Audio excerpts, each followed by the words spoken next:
नमस्कार दोस्तों, कलयुग के चमत्कार संतों की वाणी में आप सबका स्वागत है। दोस्तों, सावन का महीना शुरू हो चुका है जिसका शिव भक्तों को बहुत इंतजार रहता है। 4 जुलाई दिन मंगलवार से सावन मास की शुरुआत हो चुकी है और 10 जुलाई को सावन मास का पहला सोमवार का व्रत किया जाएगा। अगर आप व्रत रख रहे हैं तो हम लाए हैं इस वीडियो में सोमवार के पहले व्रत 10 जुलाई के बारे में। व्रत को कैसे रखें, इसकी जानकारी, इसकी कथा आरती के साथ आइए सुनते हैं। सावन का महीना भगवान शिव को प्रिय मास है। इस बार मल मास या पुरुषोत्तम मास की वजह से 4 नहीं बल्कि 8 सोमवार का व्रत किया जाएगा।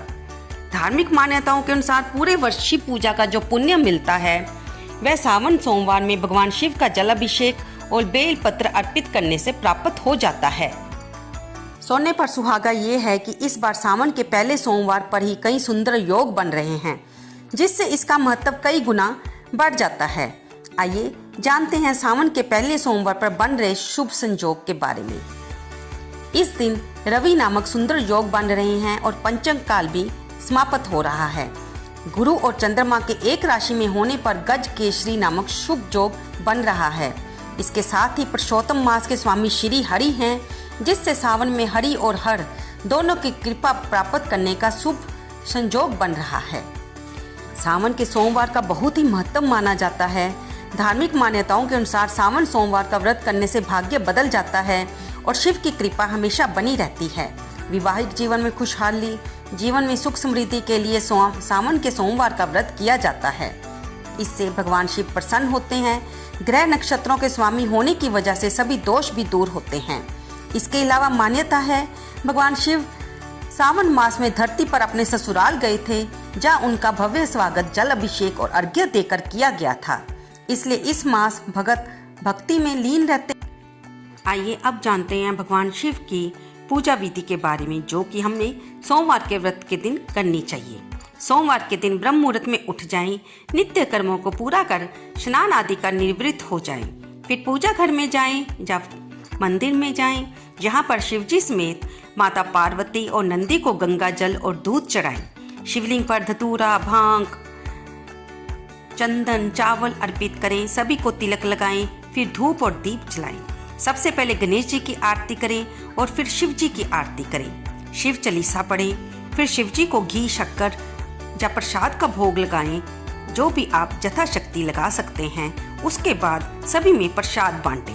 शिव जी को बेल पत्र बेहद प्रिय हैं। इन्हें अर्पित करने से भगवान शिव जल्दी प्रसन्न हो जाते हैं।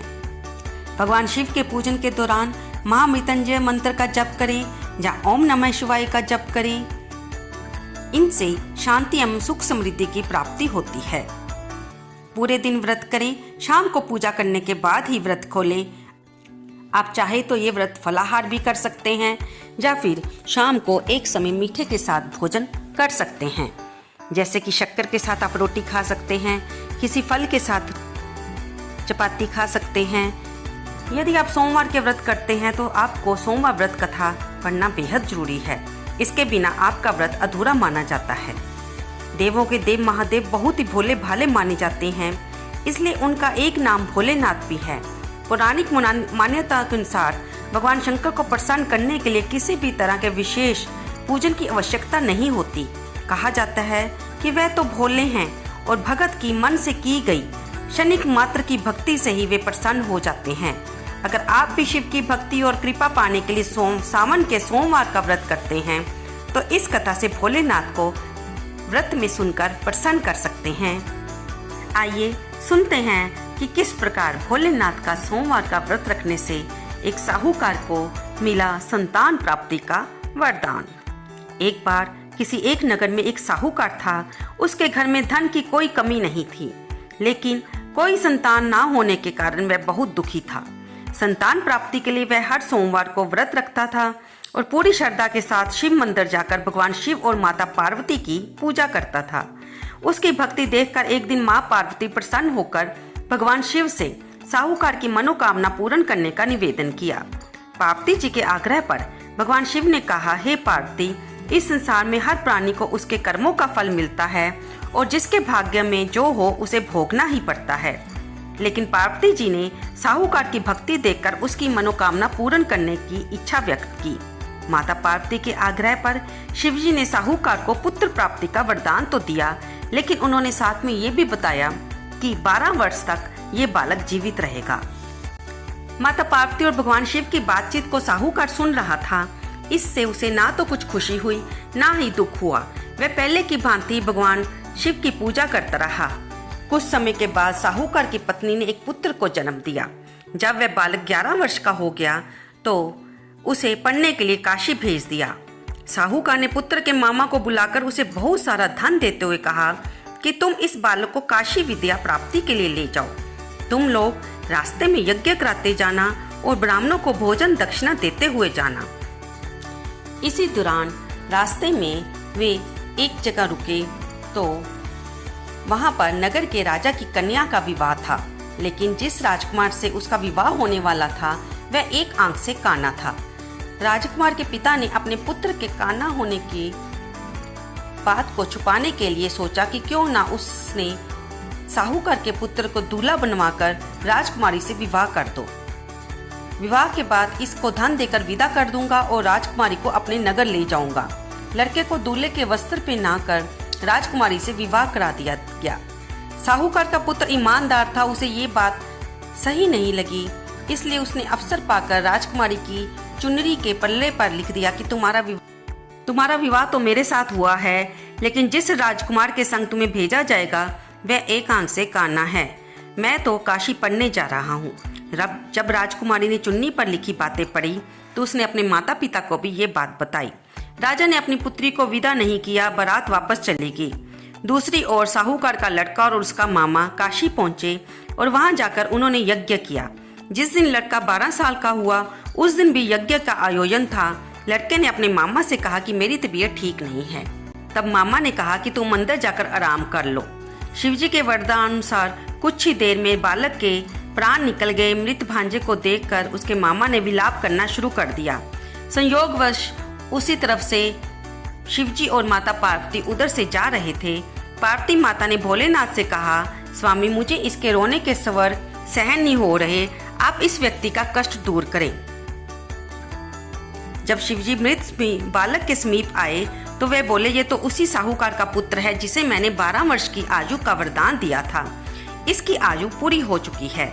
लेकिन मातृभाव से विभोर माता पार्वती ने कहा कि हे महादेव, आप इस बालक को और आयु देने की कृपा करें, अन्यथा इसके वियोग में इसके माता पिता भी तरफ तरफ कर मर जाएंगे।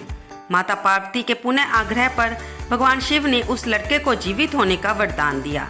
शिवजी की कृपा से वह लड़का जीवित हो गया। शिक्षा पूरी करके लड़का मामा के साथ अपने नगर की ओर वापस चल दिए। दोनों चलते हुए उसी नगर में पहुंचे जहां उसका विवाह हुआ था। उस नगर में भी उन्होंने यज्ञ का आयोजन किया। उस लड़के के ससुर ने उसे पहचान लिया और महल में ले जाकर उसकी खातिरदारी की और अपनी पुत्री को बहुत सारी भेंटें देकर बारात को विदा किया। इधर साहूकार और उसकी पत्नी भूखे प्यासे रहकर बेटे की प्रतीक्षा कर रहे थे। उन्होंने प्रण कर रखा था कि अगर उन्हें अपने बेटे की मौत का समाचार मिला तो वे प्राण त्याग देंगे, परंतु अपने बेटे के जीवित होने का समाचार पाकर वह बेहद प्रसन्न हुए। उसी रात भगवान शिव ने साहूकार के स्वप्न में आकर कहा कि हे श्रेष्ठी, मैंने तेरे सोमवार के व्रत करने और व्रत कथा सुनने से प्रसन्न होकर तेरे पुत्र को लंबी आयु प्रदान की है। इसी प्रकार जो कोई भी सोमवार का व्रत करता है, कथा को सुनता अथवा पढ़ता है, उसके सभी दुख दूर होते हैं और सभी मनोकामनाएं पूर्ण होती हैं। यही पूजा विधि सावन मास के हर सोमवार को की जाएगी।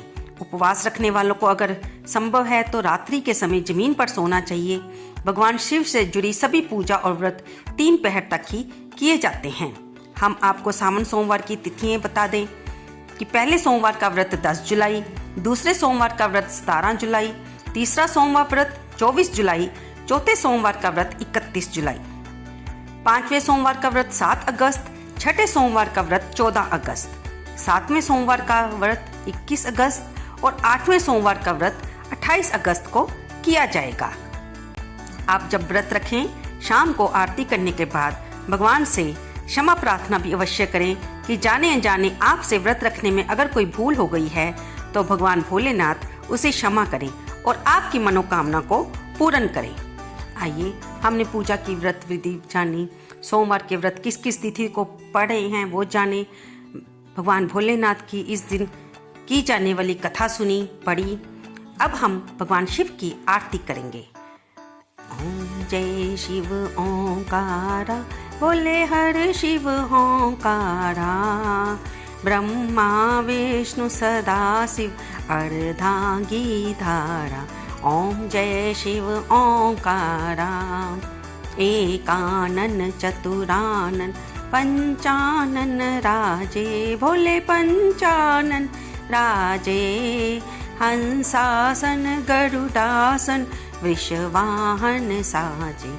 ओम जय शिव ओंकारा, दो भुज चार चतुर्भुज, 10 भुज ते सोहे, भोले 10 भुज ते सोहे। तीनों रूप निरखता, भोला जी का रूप निरखता, त्रिभुवन जन मोहे। ओम जय शिव ओंकारा, अक्षमाला वनमाला रुंडमाला धारी, भोले रुंडमाला धारी। चंदन मृग मद सोहे, चंदन मृग मद सोहे, भोले शुभकारी।